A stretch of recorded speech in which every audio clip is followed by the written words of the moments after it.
ध्यान से समझना, एक है जो कहानी आपको सुनाई जाती है और एक है जो कहानी एक्चुअल में होती है। दोनों में जमीन आसमान का फर्क होता है। एक स्टोरी है जो ये लोग आपको सुनाते हैं या जो आप तक पहुंचती है, और वो कैसे पहुंचती है, एक मार्केटिंग की, पीआर की पूरी दुनिया है जिसके थ्रू एक कहानी आपको बताई जाती है। और एक्चुअल में जो कहानी होती है वो सिर्फ उस इंसान को पता होती है कि एक्चुअल में कहानी क्या है। मेरी ये बात आई एम नॉट श्योर आप में से कितनों को समझ आ रही है, कितनों को नहीं आ रही है। एक है आपके माइंड में जो इमेज बनी हुई है एक पर्टिकुलर एंटरप्रेन्योर की, जो हो सकता है पीआर की और मार्केटिंग की पूरी मशीनरी है, उन्होंने एक स्टोरी क्रिएट करी है और उस स्टोरी के अकॉर्डिंग, उस नैरेटिव के अकॉर्डिंग कुछ एक्शंस ले रहे हैं जिससे कि उनकी इमेज पॉजिटिव बिल्ड हो आपके माइंड में, जिससे कि आप उन पे ट्रस्ट करो और आपको लगे कि वो बहुत अच्छे इंसान है। क्योंकि अगर आप उन पे ट्रस्ट नहीं करोगे तो वो कोई भी काम नहीं कर सकते हैं। अगर वो कोई भी काम में सक्सेसफुल होना चाहते हैं तो उनको आपका ट्रस्ट चाहिए। तो पहले तो इस कहानी को डिकोड करना सीखो लाइफ में और उनको छोड़ो। आप भी तो ऐसे ही हो। एक कहानी है, आप में से कितने हैं जो मैरिड है, हाथ ऊपर करिए। तो एक कहानी है जो आप अपने हस्बैंड को या वाइफ को सुनाते हैं और एक कहानी है जो एक्चुअल में आपके अंदर चलती है। दोनों में फर्क है या नहीं है? हर इंसान का एक होता है एक्चुअल मोटिवेशन, वो अगर उसने आपको बता दिया तो आपको उस इंसान से नफरत हो जाएगी। तो एक है उसकी रियल मोटिवेशन, एक है जो वो प्रोजेक्ट कर रहा है। मेरी बात समझ नहीं आने वाली, 99% लोगों को नहीं आने वाली। क्यों? क्योंकि ऐसे ऐसे लोग हैं जिनके बारे में मैं बात कर रहा होता हूं अपनी वीडियोस में कि ये लोग एक नंबर के चोर हैं, फ्रॉड है, घटिया है, और नीचे कमेंट में जाकर के लोग मेरे नाम को उनके नाम के साथ में जोड़ करके कहते हैं बस यही 5 लोग सही है। और मैं उन्हीं की बात कर रहा हूं।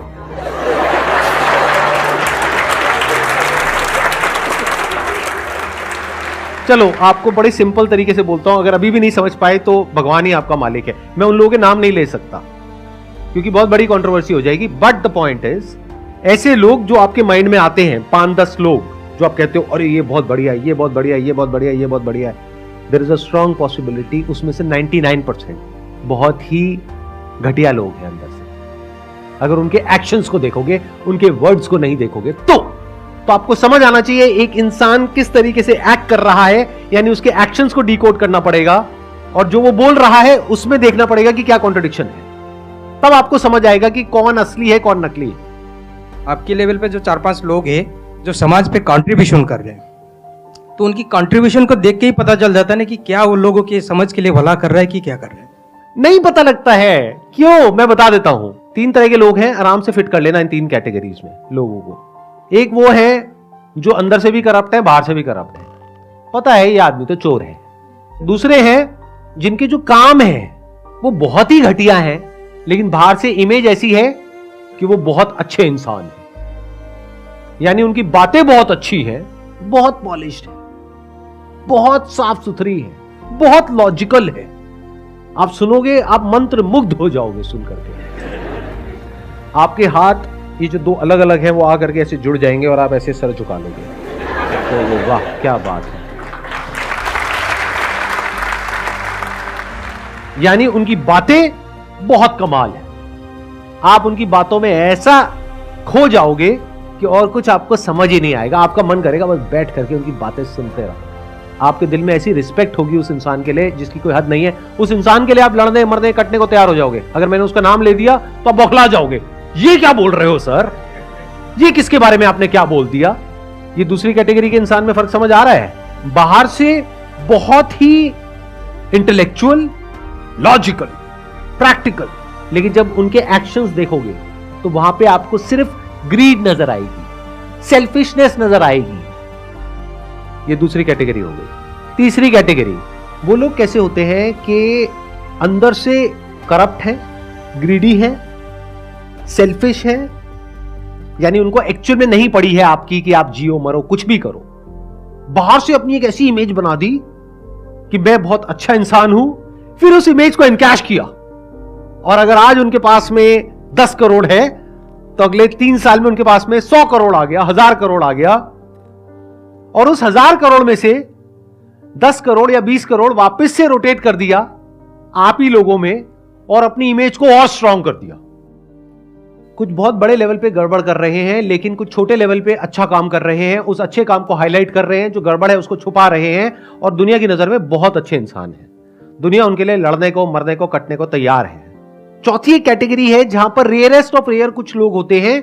वो कैसे होते हैं? जो अंदर से भी कुछ बदलाव लेकर के आना चाहते हैं और बाहर से भी कोशिश कर रहे होते हैं, और वहां पर कोई कॉन्फ्लिक्ट नहीं होता है, यानी उनके अंदर की दुनिया और बाहर की दुनिया में कोई फर्क नहीं होता है। जैसे वो अंदर से है वैसे ही बाहर से है, यानी कि कोई प्रोपेगेंडा नहीं है, कोई पीआर नहीं है, कोई मार्केटिंग नहीं है, जो है सो है। बट ऐसे लोग रेयरेस्ट ऑफ रेयर होते हैं। अब ऐसे लोग कैसे बनते हैं? क्या ये आपका क्वेश्चन है? इस कैटेगरी में आपको आना है या बाकी की जो 3 कैटेगरीज है उसमें आना है? क्योंकि जो बाकी की 3 कैटेगरीज हैं उन लोगों के पास भी पैसा कम नहीं है, पावर कम नहीं है। अगर उस तरह से आप फोकस होने की बात कर रहे हो तो आपको क्या चाहिए? आपको ग्रीड चाहिए, आपके अंदर लालच होना चाहिए। बाहर से आप जो मर्जी दिखाते रहो, अंदर से डिजायर फॉर मोर होना चाहिए, हंगर फॉर मोर होना चाहिए। जिसके अंदर है वो आगे बढ़ता रहेगा, कितना ही आगे बढ़ जाओ कोई लिमिट ही नहीं है। जिसके अंदर नहीं है वो नहीं बढ़ेगा। इन सिंपल वर्ड्स, उसके लिए बर्निंग डिजायर चाहिए अंदर से वो करने का। तो रास्ते में जो भी आएगा आप उसको मिटा दोगे, हटा दोगे और आगे बढ़ते चले जाओगे अपने गोल की तरफ। तो क्या इस तरह के गोल सेटिंग की आप बात कर रहे हो? इस तरह की ग्रोथ की आप बात कर रहे हो जो आपके लिए तो अच्छी हो, बाकी सबके लिए चाहे बुरी हो उससे फर्क नहीं पड़ता है। जब आप ग्रोथ की बात करते हो तो आप ऐसे ही लोगों को देख करके चमकते हो और ऐसे ही बनना चाहते हो, चाहे आप एक्सेप्ट करो या ना करो। तो आपको इससे फर्क नहीं पड़ता है कि वो इंसान जो आपका आइडल है वो करप्ट है अंदर से या एक्चुअल में अच्छा इंसान है। आपको बस उसके जैसा बनना है, उसके लेवल पे आना है। चाहे उसके लिए उसको भी हटाना पड़े वहां से तो आप हटाने को तैयार हो, बाकी सबको कुचलना पड़े आप कुचलने को तैयार हो। आपको किसी से कोई फर्क नहीं पड़ता है। आप लोगों को नौटंकी ही समझ आती है, नौटंकी ही आपके लिए सच है। और सच क्या है वो तो आप देख ही नहीं सकते, डाइजेस्ट ही नहीं कर सकते। अगर सच देखते हो तो आपको लगता है कि ये कुछ बहुत ही गलत कर रहा है इंसान। फॉर एग्जाम्पल किसी सेलिब्रिटी की वीडियो देखते हो कि वो कह रहा है कि नहीं मेरे को तुम्हारे साथ में फोटो नहीं खिंचानी है, तो आप क्या कहते हो? कितना एरोगेंट है। जबकि सच यही है, कोई आपके साथ में फोटो नहीं खिंचाना चाहता है। जब नए नए स्टार बनते हैं, नए नए फेमस होते हैं तो बड़ा मजा आता है फोटो खिंचा करके। एक पॉइंट के बाद में जा करके इरिटेटिंग होता है।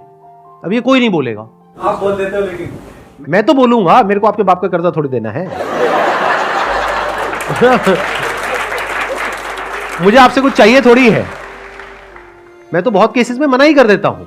अगर जैसे कहीं जा रहा हूं, अगर तो वेला हूं, कहीं एयरपोर्ट पर बैठा हूं, टाइम पास कर रहा हूं, कोई आया फोटो, हाँ ठीक है खींच लो, चलो चले जाओ।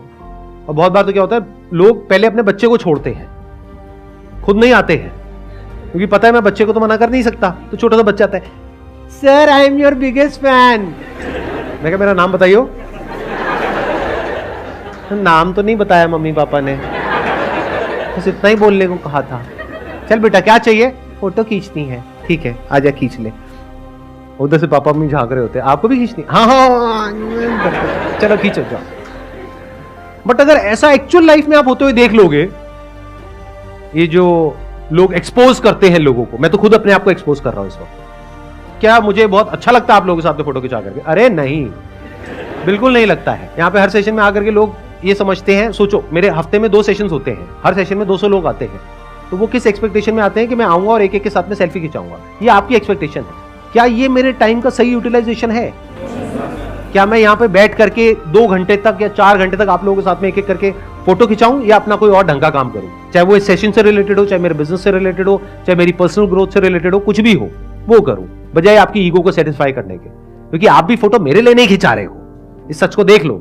आप इसलिए खिंचा रहे हो क्योंकि आपको अपनी पूरे फ्रेंड सर्कल में, रिलेटिव्स में ये दिखाना है कि अरे देख मैं तो जानता हूं इसको, अरे मैं मिला था, साथ बैठे थे, उसके बाद हमने लंच भी किया था। So I am not concerned about your desires, as rude as it may sound. I am concerned about your needs. दोनों में बड़ा फर्क है। डिजायर तो इस पूरी दुनिया में एक भी इंसान के सारे पूरे नहीं करे जा सकते हैं। जो नीड्स है वो सबकी पूरी करी जा सकती है। तो I am working on what is required, what is needed, not what you desire. क्योंकि आपको खुद भी नहीं पता है आप जो दुखी हो अपने डिजायर्स की वजह से ही हो। बट वो एक बहुत बड़ा टॉपिक है, तो अभी हम उसको शुरू नहीं करेंगे, नहीं तो हम कहीं और ही चले जाएंगे। आपके अंदर डिजायर्स भी है और फियर्स भी है, बट आपके फियर्स आपके डिजायर से बड़े हैं, तो आप अपने एक लेवल पे जाकर के अटक गए हो, क्योंकि अगर उस लेवल को छोड़ा बड़े लेवल के लिए तो हो सकता है वो लेवल भी हाथ से चला जाए। तो आपके अंदर डर है कि अगर मैं इससे नीचे आ गया तो क्या होगा, तो ये डर आपको आगे बढ़ने नहीं देता है।